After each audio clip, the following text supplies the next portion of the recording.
സുഗമോദേവി സീരിയലിൻ്റെ പുതിയൊരു എപ്പിസോഡിൻ്റെ promo review വിശേഷങ്ങളിലേക്ക് എല്ലാവർക്കും സ്വാഗതം.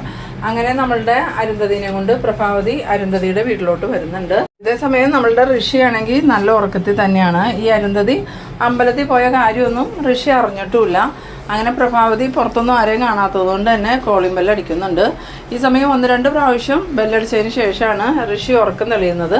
അങ്ങനെ ഉറക്കം തെളിഞ്ഞതും ഋഷി ഇങ്ങനെ മനസ്സിൽ വിചാരിക്കുന്നുണ്ട്, ഈ നേരത്തെ ആരും ഇങ്ങനെ ബെല്ലടിക്കണം, എന്തായാലും അമ്മ താഴെ ഉണ്ടാവുമല്ലോ, പിന്നെ എന്താ പ്രശ്നം എന്ന് ഓർക്കുമ്പോൾ വീണ്ടും ബെല്ലടിക്കണ കേൾക്കുമ്പോൾ ഋഷി താഴേക്ക് ഇറങ്ങി വരുന്നുണ്ട്. അങ്ങനെ അമ്മയെന്ന് വിളിക്കുമ്പോൾ അവിടെ അരുന്ധതിയെ കാണുന്നില്ല. പിന്നീട് ഋഷി ചെന്ന് നോക്കുന്ന സമയത്ത് പ്രഭാവതി വെളിയിൽ നിൽക്കണ കാണുന്നുണ്ട്. ആ സമയത്ത് ഋഷിയാണെങ്കിൽ ആകെ ഇങ്ങനെ സ്തംഭിച്ച് പോകുന്നുണ്ട്. ഇനി എന്ത് ചെയ്യും? ആ പ്രഭാവതി ആണല്ലോ പുറത്ത് വന്ന് നിൽക്കണേ, ഇവരെന്തിനായിരിക്കും ഇപ്പം ഇങ്ങോട്ട് വന്നേ? എന്നെ കണ്ട എല്ലാ പ്ലാനും പൊളിയും, എത്രയും പെട്ടെന്ന് ഇവിടെ നിന്ന് മാറണം, എന്തായാലും അമ്മ ഇതെവിടെ പോയി എന്നൊക്കെ ഇങ്ങനെ വിചാരിച്ചുകൊണ്ട് ഈ ഋഷിയാണെങ്കിൽ ഫോണെടുത്ത് അരുന്ധതിയുടെ ഫോണിലേക്ക് വിളിക്കുന്നുണ്ട്. ഈ സമയത്ത് അരുന്ധതിയുടെ ഫോൺ ബെല്ലടിക്കണ കേട്ടതും അരുന്ധതി ആണെങ്കിൽ പെട്ടെന്ന് തന്നെ മയക്കത്തിൽ നിന്ന് എണീറ്റ് ഫോൺ അറ്റൻഡ് ചെയ്യുന്നുണ്ട്. എന്നിട്ട് എന്താ ഋഷി എന്ന് ചോദിക്കുമ്പോൾ അമ്മ ഇതെവിടെയാ? ആ പ്രഭാവതി ഇവിടെ വന്നിട്ടുണ്ടല്ലോ എന്ന് പറയണം. അന്നേരം അരുന്ധതി പറയുന്നുണ്ട്, അത് ഋഷി, എനിക്ക് അമ്പലത്തിൽ വെച്ച് വയ്യാണ്ടായി, അപ്പോൾ പ്രഭാവതി എന്നെ വീട്ടിൽ കൊണ്ടുവന്നാക്കാൻ വന്നതാ. ഇനി ഞാൻ എന്ത് ചെയ്യും അമ്മേ? ഇപ്പം ഞാൻ എങ്ങനെ വാതിൽ തുറക്കുമെന്ന് ചോദിക്കുമ്പോൾ അത് കുഴപ്പമില്ല, നീ മാറി നിന്നോ, എൻ്റെ കയ്യിൽ കീ ഉണ്ടല്ലോ, ഞാൻ കീ വെച്ച് തുറന്നോളാം, എന്തായാലും പ്രഭാവതിയെ വിളിച്ച് താക്കോല് കൊടുക്കാമെന്നും പറഞ്ഞ് അരുന്ധതിയാണെങ്കിൽ പതിയെ കാറിൽ നിന്ന് ഇറങ്ങി വന്നിട്ട് പ്രഭാവതിയോട് പറയുന്നുണ്ട്, വീട്ടിൽ ആരും ഇല്ല പ്രഭാവതി, താക്കോല് എൻ്റെ കയ്യിൽ ഇന്നാന്നും പറഞ്ഞുകൊണ്ട് പ്രഭാവതിയുടെ ഇലയിലേക്ക് അരുന്ധതി താക്കോല് എടുത്ത് കൊടുക്കുന്നുണ്ട്. ഇതേസമയം ഋഷിയാണെങ്കിൽ മുകളിലെ നിലയിലേക്ക് കയറി പോയിട്ട് ഋഷിയുടെ റൂമിൽ കയറി വാതിലടച്ച് കുറ്റിയിടുന്നുണ്ട്. എന്നിട്ട് ആശ്വാസത്തോടുകൂടി ഇങ്ങനെ നിന്നിട്ട് മനസ്സിൽ വിചാരിക്കുന്നുണ്ട്, ഭാഗ്യത്തിന് ഇപ്പോൾ രക്ഷപ്പെട്ടത്, ഇനി എത്ര നാൾ ഈ കള്ളക്കളി തുടരാൻ പറ്റുമെന്ന് അറിയില്ല. ഇന്നിപ്പോൾ പ്രഭാവതിയുടെ മുമ്പിൽ ചെന്ന് പെട്ടായിരുന്നെങ്കിൽ ഞങ്ങളുടെ എല്ലാവരുടെയും എല്ലാ പ്ലാനും പൊളിഞ്ഞേനായിരുന്നു എന്ന്. ഇതേസമയം അരുന്ധതി ആണെങ്കിൽ അകത്തേക്ക് കയറിയിട്ട് പ്രഭാവതിയോട് അവിടെ ഇരിക്കാൻ പറയുമ്പോൾ പ്രഭാവതി പറയുന്നുണ്ട്, ഇല്ല അരുന്ധതി, ഇപ്പം നിനക്ക് കുഴപ്പമൊന്നുമില്ലല്ലോ, എന്നാൽ ഞാൻ പോയിക്കോട്ടെ എന്ന് ചോദിക്കുമ്പം തിരക്കാണെങ്കിൽ പ്രഭാവതി പോയിക്കുമെന്ന് പറയുന്നത്. അങ്ങനെ പ്രഭാവതി അവിടെ നിന്ന് പോകുന്നുണ്ട്.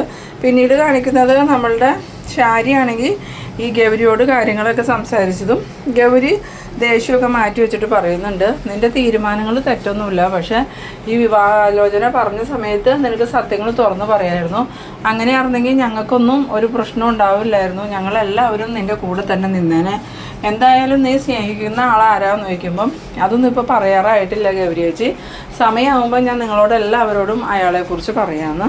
പിന്നീട് കാണിക്കുന്നത് നമ്മളുടെ ദേവികയാണെങ്കിൽ മന്ത്രിയുടെ അടുത്ത് ചെല്ലുന്ന സമയത്ത് മന്ത്രി ചോദിക്കുന്നുണ്ട്, ഫയല് കിട്ടിയ ദേവിക എന്ന് ചോദിക്കുമ്പം ഇല്ല ഫയല് കിട്ടിയില്ല, ഞാനത് കണ്ടുപിടിക്കാനുള്ള ഓട്ടത്തിലാന്ന് പറയുമ്പം എൻ്റെ അടുത്ത് നിങ്ങളുടെ അഭിനയമൊന്നും വേണ്ട, ദേവികയും കുടുംബക്കാരും എല്ലാവരും ചേർന്നിട്ട് ആ ഫയൽ മിസ്സായേക്കണേ, ആ ഫയലിൻ്റെ പേരിൽ കോടികൾ നിങ്ങൾക്ക് കിട്ടിയിട്ടുണ്ടാവും, ആ കാര്യത്തിലൊന്നും എനിക്കൊരു സംശയമില്ല, എന്തായാലും ഒരാഴ്ചക്കുള്ളിൽ ആ ഫയലിൻ്റെ മേശപ്പുറത്ത് എത്തണം, ഇല്ലെങ്കിൽ ദേവികയ്ക്കെതിരെ ശക്തമായ നടപടി തന്നെ ഉണ്ടാകുന്നു. അതേ സമയത്ത് ദേവിക പറയുന്നുണ്ട്, ഞാൻ പോലീസിൽ കംപ്ലൈൻറ്റ് ചെയ്തിട്ടുണ്ട്, എനിക്ക് സംശയമുള്ളവരുടെ പേരും പറഞ്ഞിട്ടുണ്ട്, പോലീസ് എന്തായാലും കണ്ടുപിടിക്കാതിരിക്കില്ല. അങ്ങനെ ദേവിക വീണ്ടും ഈ DYSPക്ക് വിളിക്കുകയാണ്. ആ സമയത്ത് DYSP ഫോൺ എടുത്തിട്ട് പറയുന്നുണ്ട്, ഞാൻ അന്വേഷിച്ചുകൊണ്ടിരിക്കുക മാഡം, നന്ദനെ കണ്ടു കിട്ടിയിട്ടില്ല, നന്ദനുള്ള തിരച്ചില്ല ഞാൻ എന്ന് പറയുമ്പോൾ നിങ്ങൾ ശരിക്കും അന്വേഷിച്ചെങ്കിൽ നന്ദുവിനെ പണ്ടേ കിട്ടിയാനെ, എന്തായാലും നിങ്ങൾ അന്വേഷണത്തിൽ ഉഴപ്പ് കാണിച്ചിട്ടുണ്ടെങ്കിൽ ഞാൻ മുകളിലേക്ക് വിളിച്ചു പറയുമെന്ന് പറഞ്ഞു.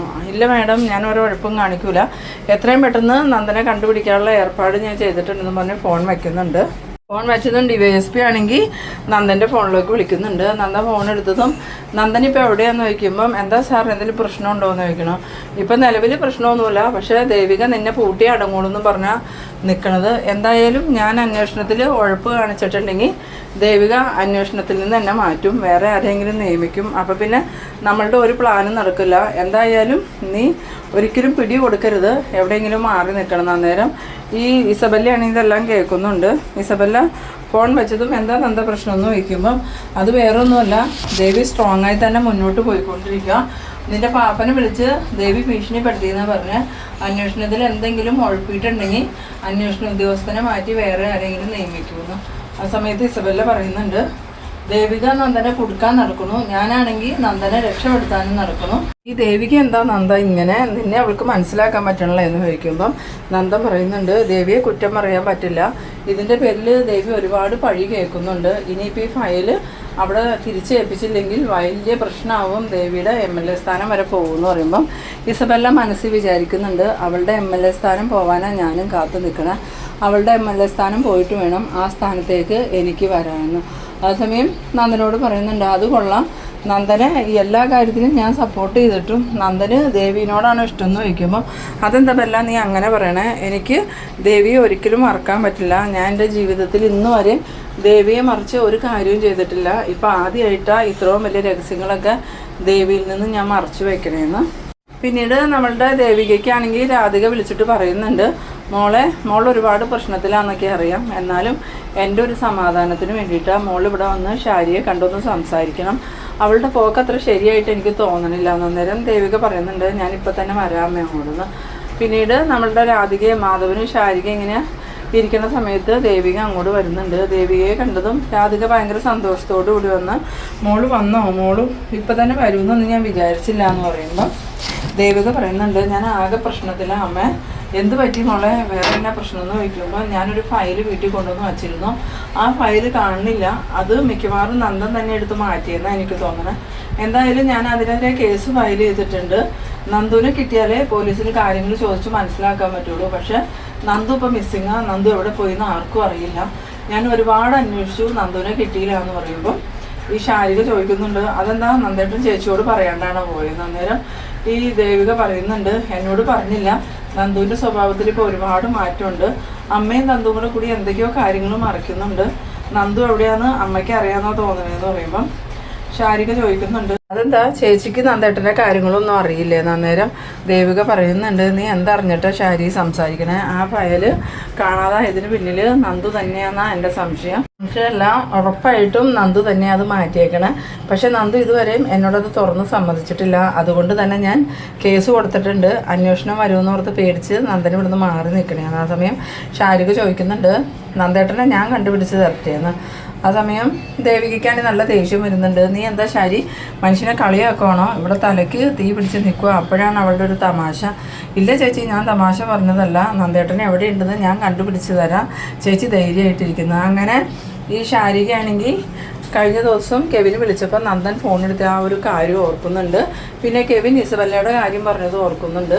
അപ്പോൾ ഈ ശാരികയ്ക്ക് മനസ്സിലാവുന്നുണ്ട്, നന്ദനും ഇസബല്ലയും കെവിനൊക്കെ ഒറ്റ കൂട്ടുകാരാണ്, എന്തായാലും കെവിനിൽ നിന്നും ഈ നന്ദൻ എവിടെയാണെന്നുള്ള രഹസ്യം മനസ്സിലാക്കാൻ പറ്റും. എന്തായാലും കെവിനും ഇസബല്ല ഉള്ളിടത്ത് നന്ദൻ ഉണ്ടാവുമെന്നൊക്കെ ഇങ്ങനെ മനസ്സിൽ ചിന്തിക്കുന്നുണ്ട്. പിന്നീട് കാണിക്കുന്നത് നമ്മളുടെ പ്രഭാവതിനെയാണ്. പ്രഭാവതി ചന്ദ്രോത്തേക്ക് തിരിച്ചു വന്നതും ഈ നന്ദു എവിടെ പോയി എന്നൊക്കെ അങ്ങനെ ഓർത്ത് ടെൻഷനായിട്ടിരിക്കുമ്പം സിദ്ധാർത്ഥൻ വരുന്നുണ്ട്. സിദ്ധാർത്ഥൻ വന്നിട്ട്, പ്രഭേ താനെന്താ ആലോചിച്ചുകൊണ്ടിരിക്കണേ, നന്ദു എവിടെയാണെന്ന് വല്ല പിടിയും കിട്ടുമെന്ന് ചോദിക്കുമ്പോൾ എനിക്കറിയില്ല സിദ്ധു, ഞാൻ പറഞ്ഞത് സത്യ, നന്ദൻ എവിടെ പോയേക്കോന്ന് എനിക്കറിയില്ല എന്ന് പറയുമ്പം പ്രഭേ താൻ ഇനിയും കള്ളം പറഞ്ഞ് കൂടുതൽ പ്രശ്നം ഉണ്ടാക്കരുത്, 5 ദിവസത്തിനുള്ളിൽ ഫയൽ മിനിസ്റ്ററുടെ മേശപ്പുറത്ത് എത്തിയില്ലെങ്കിൽ അതിൻ്റെ ഭവിഷ്യത്ത് വളരെ വലുതായിരിക്കും, പിന്നെ ദേവിക MLA സ്ഥാനം രാജിവെക്കേണ്ടി വരും, അതുമാത്രമല്ല ദേവികയ്ക്കെതിരെ കേസും ഉണ്ടാവും. അന്നേരം പ്രഭാവതി പറയുന്നുണ്ട്, ഇതെന്തൊക്കെയാണ് സിദ്ധു പറയണേന്ന് ചോദിക്കുമ്പോൾ ഞാൻ പറഞ്ഞത് നേരെ ആ ഫയൽ പ്രധാനപ്പെട്ട ഫയലായിരുന്നു, അതുകൊണ്ടാണ് ദേവിക അത് വീട്ടിൽ തന്നെ കൊണ്ടുവന്ന് വെച്ചത്, പക്ഷേ ഇവിടുന്ന് നിങ്ങളത് മോഷ്ടിക്കുമെന്ന് ദേവിക ഒരിക്കലും ചിന്തിച്ചില്ല, എത്രയും പെട്ടെന്ന് ആ ഫയൽ തിരിച്ചു തരാൻ നന്ദനോട് പറഞ്ഞു. അന്നേരം പ്രഭാവതി പറയുന്നുണ്ട്, സിദ്ധു അതെനിക്കറിയില്ല, നന്ദൻ അത് എടുത്തിട്ടില്ല എന്നാണ് പറയണേന്ന്. അന്നേരം ഈ സിദ്ധാർത്ഥം പറയുന്നുണ്ട്, വീണ്ടും വീണ്ടും നുണ പറയല്ലേ പ്രഭേ, നന്ദൻ അത് എടുത്തിട്ടുണ്ടെന്നുള്ള കാര്യം ഉറപ്പാണ്, അതുകൊണ്ടല്ലേ ദേവിക കേസ് കൊടുത്തതും നന്ദൻ ഇവിടുന്ന് മാറി നിൽക്കുന്നത്, നന്ദൻ എവിടെയാണെന്നത് എനിക്കറിയുമെന്ന് ചോദിക്കുമ്പം എനിക്കറിയില്ല സിദ്ധു, ഞാൻ സത്യമാണ് പറയണത്, ഞാൻ നേരത്തെ നിങ്ങളോട് സത്യം ചെയ്ത് പറഞ്ഞതല്ലേ, പിന്നെ ഒരു കാര്യം, ഇന്ന് ഞാൻ അമ്പലത്തിൽ വെച്ച് അരുന്ധതിയെ കണ്ടു, അവരുടെ മകനെക്കുറിച്ച് ഇപ്പോഴും ഒരറിവുമില്ല എന്ന് അവൾ പറഞ്ഞതെന്ന് പറയുമ്പം സിദ്ധാർത്ഥം പറയുന്നുണ്ട്, ഇനിയിപ്പോൾ അതും ഇതൊക്കെ തമ്മിൽ എന്തെങ്കിലും ബന്ധമുണ്ടോ, ഇനി ആ ഋഷിയുടെ മിസ്സിങ്ങിന് പിന്നിലും നന്ദനോ താനൊക്കെ ആണോ എന്ന് ചോദിക്കുമ്പം പ്രഭാവതിയാണെങ്കിൽ ഇതെന്തൊക്കെയാണ് സിദ്ധു ചോദിക്കണേന്ന് ചോദിക്കുന്നു. അന്നേരം സിദ്ധാർത്ഥം പറയുന്നുണ്ട്, അതല്ല, നന്ദൻ്റെയും തൻ്റെയും ഇപ്പോഴത്തെ സ്വഭാവം കണ്ടിട്ട് താനും നന്ദനും എന്തോ വലിയൊരു രഹസ്യം മറച്ചു വയ്ക്കുന്നുണ്ടെന്ന് തന്നെ എനിക്ക് തോന്നുന്നത്, അല്ലെങ്കിൽ നിങ്ങൾ ഒരിക്കലും ഇതുപോലൊരു അഴിമതിക്ക് കൂട്ടു നിൽക്കില്ലായിരുന്നു, നിങ്ങൾ എന്തോ ഒരു തെറ്റ് ചെയ്തിട്ടുണ്ട്, അതിന് പ്രായശ്ചിത്തമായിട്ടാണ് നിങ്ങളിങ്ങനെ ഈ അഴിമതിയൊക്കെ ചെയ്യാൻ കൂട്ട് നിൽക്കണമെന്ന് പറയുമ്പോൾ പ്രഭാവതി ആണെങ്കിൽ സിദ്ധാർത്ഥൻ എന്തൊക്കെയോ മനസ്സിലാക്കിയിട്ട് സംസാരിക്കണമെന്നുള്ള രീതിയിൽ ഇങ്ങനെ പേടിച്ച് നിൽക്കുന്നുണ്ട്. പിന്നീട് കാണിക്കുന്നത് നമ്മളുടെ ശാരികയാണെങ്കിൽ കെവിൻ്റെ ഫോണിലേക്ക് വീണ്ടും വിളിക്കുന്ന സമയത്ത് കെവിന് പകരം നന്ദനാണ് ഫോൺ എടുക്കണത്. നന്ദൻ ഫോൺ എടുത്തതും സംസാരിക്കുന്ന സമയത്ത് ശാരികയാണെങ്കിൽ അത് റെക്കോർഡ് ചെയ്യുന്നുണ്ട്. നന്ദനാണെങ്കിൽ ഈ കാര്യങ്ങളൊന്നും മനസ്സിലാവണമില്ല. ശാരിക ഫോൺ റെക്കോർഡ് ചെയ്തിട്ട് വേഗം തന്നെ ആ നമ്പർ ദേവികയുടെ ഇതിലേക്ക് കൊടുക്കുന്നുണ്ട്. ഈ നമ്പർ കിട്ടിയതും ദേവിക ഒന്നും മനസ്സിലാവാതെ ശാരികയുടെ നേരെ നോക്കിയിരിക്കുന്ന ആ ഒരു സീനിലാണ് എപ്പിസോഡ് അവസാനിക്കുന്നത്.